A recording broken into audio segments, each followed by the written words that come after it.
పోయేటువంటి మంత్రం. భూకారకుడు కుజుడు కాబట్టి ఆయనకు సంబంధించినటువంటి మంత్రం.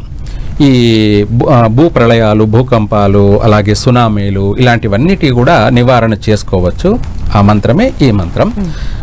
ఓం ధరణీ గర్భ సంభూతం విద్యుత్కాంతి సమప్రభం కుమారం శక్తిహస్తం తం మంగళం ప్రణమామ్యహం. భూ నివారయ నివారయ, కుమారయ కుమారయ.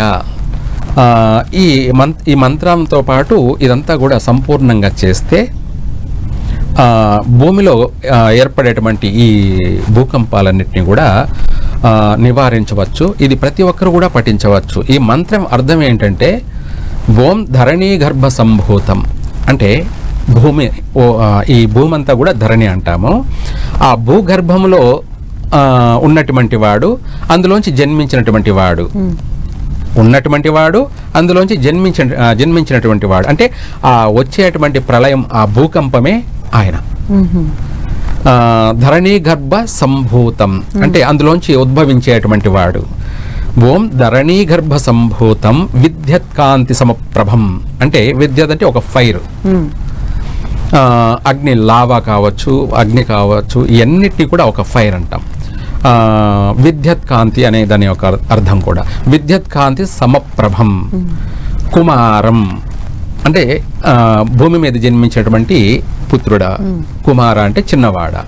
కుమారం తం మంగళం ప్రణమామ్యహం. ఇతను వచ్చేసి శక్తిహస్తం తం మంగళం ప్రణమామ్యహం. ఈ మంత్రం మళ్ళీ ఒకసారి పూర్తిగా తెలియజేస్తా.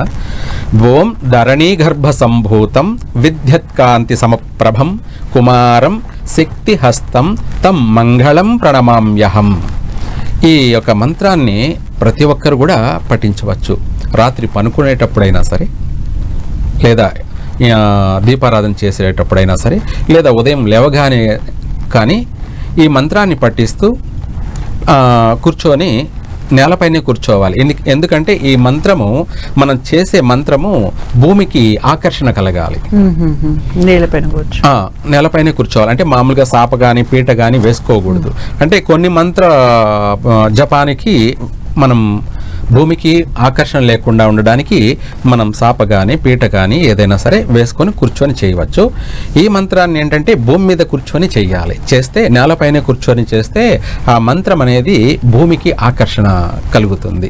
ఇందాకే మనం చెప్పుకున్నాం, భూకంపాలు రావడానికి ఆ గ్రహాల వల్ల కలిగేటువంటి లోపమే ఆ ఆకర్షణ, ఆ శక్తి అయస్కాంతంలాగా ఏర్పడేటువంటి లోపాలే ఈ యొక్క ఉత్పాతాలు.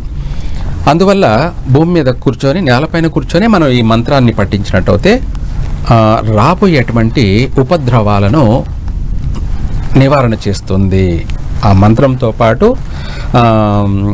భూ ఉపద్రవ నివారయ నివారయ అని కూడా మనం చెప్పే దాంట్లో యాడ్ చేసుకోవచ్చు. నివారయ అంటే ఈ భూమిలో ఉపద్రవాలు జరగకుండా నివారణ చెయ్యి. కుమారయ, కుమారం అని మనం ఎలా చెప్పుకుంటున్నాం అలాగా మనం ఇదంతా కూడా యాడ్ చేసుకుంటే ఈ మంత్రాన్ని మనం వీలైనంత వరకు మినిమం 108 పఠించినట్టయితే ఎవరైనా పఠించవచ్చు కూడా. అలా చేయడం వల్ల ఏమవుతుందంటే లోకాన్నంతా కూడా మనము కాపాడిన వాళ్ళు అవుతాము. ఇది నేనే చేయాలని ఏం లేదు, ఎవరైనా కూడా చేయొచ్చు. ఆల్రెడీ నేను చేస్తూ ఉన్నాను కూడాను. మేము చేసేది ఒక తపస్సులాగా ఉంటుంది.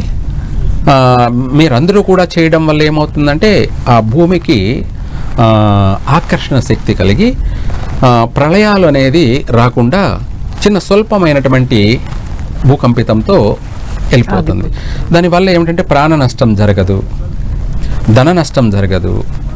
అలాగే సముద్రాలు ఉప్పొంగడం వల్ల సునామీలు వచ్చి పెద్దగా భారీ నష్టాలు వాటిల్లే అవకాశం ఉంటుంది. అవి కూడా రాకుండా స్వల్పంగానే వైదొలిగిపోతాయి. గురువు గారు, భూకంపాలు రావడానికి గ్రహాల మధ్య ఏంటి అనేది మీరు చెప్పారు. ఆ ప్రాంతంలో ఉన్న మనుషుల జాతకాల పైన కూడా ఆధారపడుతుందా? 100%.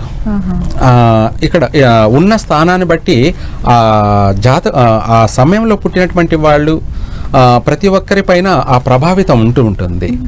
ఆ ప్రభావితం వల్లనే మీరు అన్నట్టుగా ఇందాక మనుషుల పైన కూడా ఉంటుందంటే 100% ఉంటుంది. తద్వారా నష్టాలు జరుగుతూ ఉంటాయి. వాటి వల్లనే ఒక మనిషి వ్యాపారం చేస్తున్నాడు, బాగా చక్కగా అతను ఎప్పటి నుంచో మంచిగా అభివృద్ధిలో ఉన్నాడు, వ్యాపార రంగంలో బాగా డెవలప్మెంట్ అయ్యాడు, చక్కగా ఎంతో సంపాదించాడు, 3 పూలు 6 కాయల్లా సాగిపోతూ ఉంది. అటువంటి వాడు ఒకసారిగా ఉన్న పలాన మళ్ళీ నష్టాలకి దారితీస్తుంది. బాగున్నాను అనుకున్నవాడు మళ్ళీ నష్టపోవడం కూడా జరిగిపోతుంటుంది.